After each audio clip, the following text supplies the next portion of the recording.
Hi student, intermediate के सभी छात्र छात्राओं को आज का जो टॉपिक होगा सबसे इंटरेस्टेड टॉपिक होगा और सबसे इंटरेस्टेड वीडियो होगा दोस्त। तो साइंस टेक्नोलॉजी में जो भी इंटरमीडिएट के जो छात्र हैं, जो छात्राएं हैं, यूपी बोर्ड रिलेटेड ये क्वेश्चन केमिस्ट्री के लिए सबसे इंपॉर्टेंट क्वेश्चन होगा, अर्थात क्वांटम संख्याएं क्या हैं। राइट दोस्त, क्वांटम संख्या के माध्यम से हम इलेक्ट्रॉनिक विन्यास करते हैं।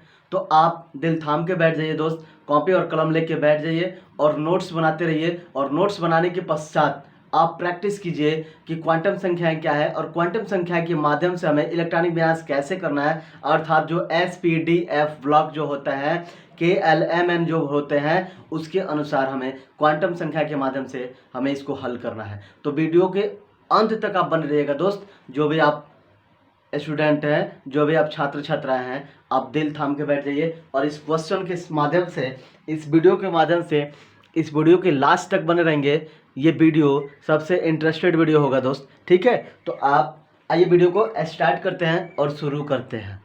फर्स्ट हेडिंग हमारा है कि क्वांटम संख्याएं क्या है, अर्थात कोई भी क्वेश्चन हम हल करेंगे तो सबसे पहले आपका इंपॉर्टेंट क्वेश्चन वो होता है कि आपको हेडिंग बाई हेडिंग लिखना, ये आपको पूर्ण रूप से क्लियर होना चाहिए।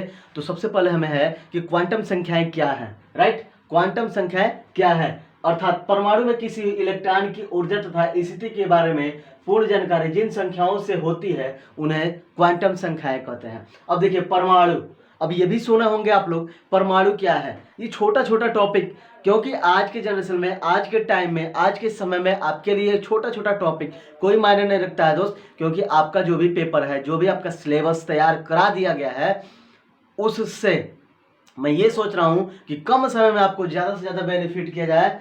क्योंकि क्वांटम संख्या है तो इसमें एक टॉपिक आया है, एक क्वेश्चन आया है, एक आपका मतलब इंपॉर्टेंट हेडिंग या समझे कि एक पॉइंट है, वो है परमाणु। क्या है दोस्त? परमाणु। तो सबसे पहले हम लोग ये समझेंगे कि परमाणु क्या है। जैसे मान लीजिए एक छोटा सा उदाहरण आपसे ही से पूछ रहा हूँ कि परमाणु, सबसे पहले हमें ये ज्ञात करना होगा कि हाइड्रोजन, हाइड्रोजन का आपको पता होगा हाइड्रोजन क्या है। हाइड्रोजन का जो संकेत होता है वो होता है H। क्या होता है? H। हाइड्रोजन का संकेत क्या होता है? H। अब हमने लिखा H प्लस H, क्या लिखा? H plus H।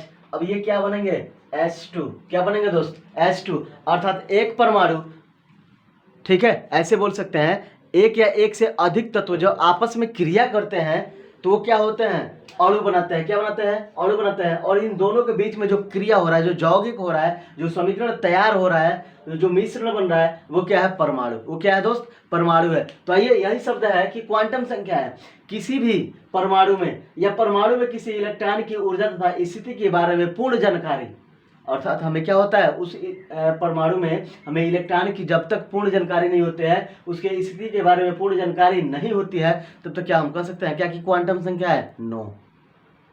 तो सबसे पहले हमें ये ज्ञात करना होगा क्वांटम संख्या है तो ये है कि किसी परमाणु में या परमाणु में किसी इलेक्ट्रॉन की ऊर्जा तथा स्थिति के बारे में पूर्ण जानकारी जिन संख्याओं से होती है उन्हें क्या कहते हैं? क्वांटम संख्याएं कहते हैं। उन्हें क्या कहते हैं दोस्त? क्वांटम संख्याएं। अब बात आती है कि क्वांटम संख्याएं कितने प्रकार के होते हैं। राइट, क्वांटम संख्याएं कितने प्रकार के होते हैं, तो ये भी आपके लिए सबसे इंपॉर्टेंट है कि क्वांटम संख्याएं कितने प्रकार के होते हैं। तो क्वांटम संख्याएं मुख्य रूप से 4 प्रकार के होते हैं। कितने प्रकार के? क्वांटम संख्या मुख्य रूप से 4 प्रकार के होते हैं। पहला है मुख्य क्वांटम संख्या अर्थात n, मुख्य क्वांटम संख्या n, और दूसरा है द्विगांशिक क्वांटम संख्या है l, द्विगांशिक क्वांटम संख्या है l, और तीसरा है चुंबकीय क्वांटम संख्या है m, और चक्रण क्वांटम संख्या है s। अर्थात ये जो हमारे मुख्य क्वांटम संख्याएं हैं, ये क्या है? उनका मुख्य क्वांटम संख्या का जो संक्षिप्त होता है वो क्या है? n, और द्विगांशिक क्वांटम संख्या है L, चुंबकीय क्वांटम संख्या है M, और चक्रण क्वांटम संख्या है S। अर्थात NLMS, L या ऐसे भी बोल सकते हैं LMNS या SMLN या NLMS। राइट, अब जाइए, अब सबसे पहले फर्स्ट हेडिंग हमारा होगा मुख्य क्वांटम संख्याएं। क्या होगा? मुख्य क्वांटम संख्याएं, जिसको हम किससे दर्शाते हैं दोस्त? n से दर्शाते हैं। ठीक है, n से दर्शाते हैं। अब ये लिखा गया कि मुख्य क्वांटम संख्या है n का मान, मुख्य क्वांटम संख्या है n का जो मान होता है अलग अलग रहता है। अर्थात ये चेंज होता रहता है, ये परिवर्तित होता रहता है। तो n का अगर मान जो है 1 2 3 4 5 6 अगर कोई भी कुछ भी हो या इन्फिनिटी होता है तो वो हमारा होता है मुख्य क्वांटम संख्याएं। क्या होता है दोस्त? मुख्य क्वांटम संख्याएं, राइट। आगे है द्विगंशी क्वांटम संख्या है। द्विगंशी क्वांटम संख्या में कि द्विगंशी क्वांटम संख्या का मान मुख्य क्वांटम संख्या के मान के बराबर होता है। द्विगंशी जो क्वांटम संख्याएं होती हैं वो क्या होता है? मुख्य क्वांटम संख्याएं जो हो, मुख्य क्वांटम संख्या जो है, मुख्य क्वांटम संख्या क्या है? n जो है उसके मान के बराबर हमेशा रहता है। अर्थात l का जो संभावित मान l बराबर 0 है से लेकर n-1 तक होता है, राइट। अर्थात l का जो संभावित मान होता है l = 0 से n-1 तक होता है, राइट। और तीसरा है चुंबकीय क्वांटम संख्याएं। क्या है? चुंबकीय क्वांटम संख्याएं जो है m। चुंबकीय क्वांटम संख्या क्या है? m है। इसमें कह रहा है कि चुंबकीय क्वांटम संख्या m, चुंबकीय क्वांटम संख्या m का मान -l से शून्य सहित +l तक के सभी पूर्णांक होते हैं।